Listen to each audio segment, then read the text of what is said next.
Hey everyone, welcome back to the channel and welcome back to the Sichuan Animal Sanctuary. Our focus for this park was supposed to be and still will primarily be large animals, and one of the first things we added here originally was the Sauropod Valley. But I feel like we can make this a lot better now, which is why we're going to start at the beginning of the park. A lot of work to do here, a lot of moving a few animals around and actually removing one we'd had previously. So, before we give everything away, let's hop right into rebuilding our Sauropod Valley here in the Sichuan Animal Sanctuary of Jurassic World Evolution 3. It may just be me, but it always feels like the very first enclosure in a park is the hardest one to build. Part of that is because when you're starting with a blank canvas, every possibility is still on the table. I have tons of different ideas floating around in my head for guest areas, habitats, landmarks, viewpoints, and there's always that temptation to throw all these ideas into the park immediately. The problem is that when you do that, you usually end up backing yourself into a corner later, and it all kind of sucks. So one of the biggest challenges early on is showing that restraint.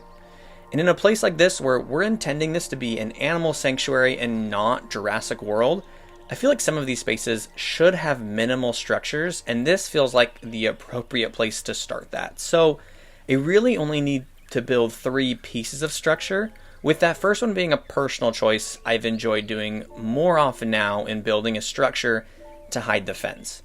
We're not going to overcomplicate this bit, and instead we're keeping it generally square in a structure that's built more for function than anything else. After all, guests will see this, but they're not really going to interact with it all that much. This is just going to be a way for me, like I said, to hide the fence here and use this more as like a garage where we would, in theory, have a few vehicles and maybe there's a small office space inside here. But this isn't designed as a viewing gallery or anything else. It's really just, again, it's a space for us to hide the gates that we use in every other park in Jurassic World Evolution 3. It would be nice to have a third gate. We do not have that. With the 2 that we have right now, I'm just going to settle on creating a few of these kind of structures. And I'm actually, like I said, I really like doing these more and more now. Viewing platforms are another area of the park that I've spent almost no time experimenting with.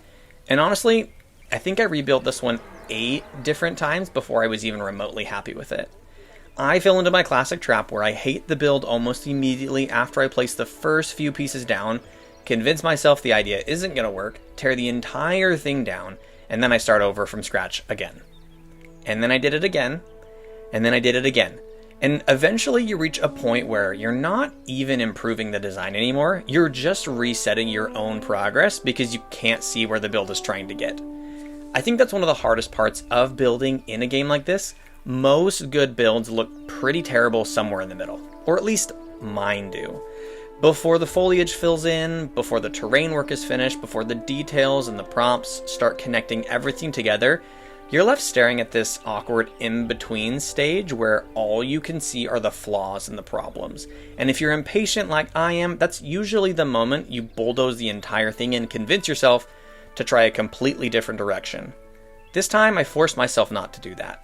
Eventually, I landed on an idea that I thought had some potential, and instead of tearing it down for the 9th time, I decided to push through the ugly middle stage and trust the process a little bit. Sure enough, once the landscaping started coming together and the sightlines opened up, the structure began to feel like it belonged in the environment, and the whole thing started to really click into place. It's a good reminder that sometimes the difference between a bad build and a good build isn't a complete redesign.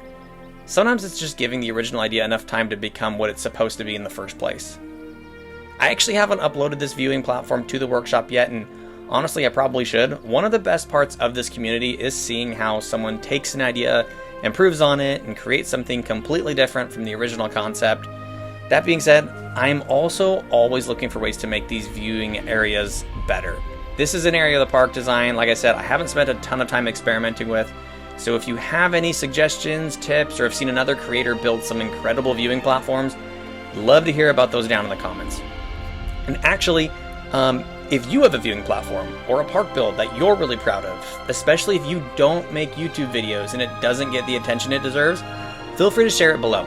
I'd love for this to become a community, or at least to have a place where you can highlight some of those awesome builds and give that the appreciation it deserves. Like I said, sometimes the best ideas come from seeing someone else approach the same challenge, so I'm excited to see what anyone else has created. Most of the time, when I picture how guests would realistically experience this area, I don't actually think they're standing at a traditional viewing platform or gallery. I think a lot of these moments would happen naturally throughout the valley. Guests stopping along the pathway, leaning against a railing, sitting on a bench with a drink in hand, and just taking in the scale of these massive animals moving through the landscape below. That's one of the challenges with building in Jurassic World Evolution.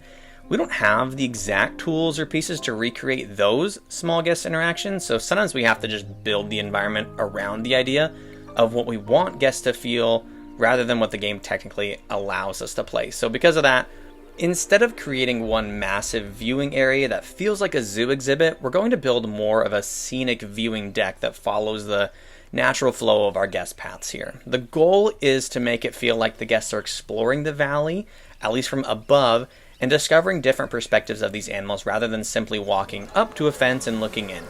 They'll be able to follow the path, stop at different points, look over the enclosure, and hopefully feel like they're standing at the edge of a prehistoric landscape rather than just another exhibit here. The deck will also connect to this area of the park to some of our other future projects we still have planned. There are several major builds that need to tie back to this section, and I want the pathways and guest experience to feel intentional rather than like we're just connecting random areas together. So, in the future here, in the next few days, I want to turn our attention back towards the lagoon and get that rebuilt for the Mosasaurus, and after that, we'll be bringing back the Cretaceous cruise so guests can experience a completely different side of the park and get a look at some of the animals they haven't seen before. So, if you want to follow along as we continue expanding and rebuilding the Sichuan Animal Sanctuary, make sure to hit that subscribe button and turn on the notification bell so you don't miss those upcoming builds. We've got plenty more prehistoric landscapes to create for this park.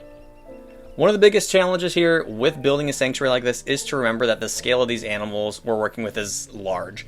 So the animals that we're going to have in this enclosure here are going to be the Apatosaurus, the Titanosaurus, and then the Mamenchisaurus. And I want to make sure that these animals have a ton of space to continue to have juveniles and not feel like I need to constantly be adding the animals to this space here. I feel like I ran into that last time where some of these spaces for the animals was just a little bit or a lot of it too small, so I had to constantly go back to add to them. One of the things also is that some of these terrain brushes here, where we're adding in a bunch of these little bits for the animals, I don't like some of the actual like larger pieces of trees here, so need to find a few ways to just finesse that and play with this a little bit more so that I don't see all of them. So it took a little bit of a process of hybriding and blending some of these larger tree pieces with like the pasture, which most of these animals need pasture.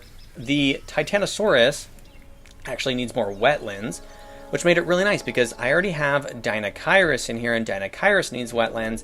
So I made a pivot and made a decision here that we're going to move the Dinocyrus from the back of the park into the front bit of it here, which I think is going to start a trend where we're moving some of these animals from the back to other spaces, and I think this will open up some of the back of the sanctuary for animals that we will continue to see added to Evolution 3 over time. I didn't do a ton with waterfalls last time, or I don't think I did a lot with them in the last park, but I do want to have at least a few waterfalls here in the Sichuan Sanctuary, so I'm going to be playing with one here at the top. The thing with this though is that this has to be man-made because there's no, I don't understand why there would be water to start at the top of this, so we're going to be playing with this a little bit. We're going to use some of these pieces from the Rebirth expansion and creating what I'm going to be calling, this is a man-made waterfall where we are intentionally siphoning water and putting it up at the top here.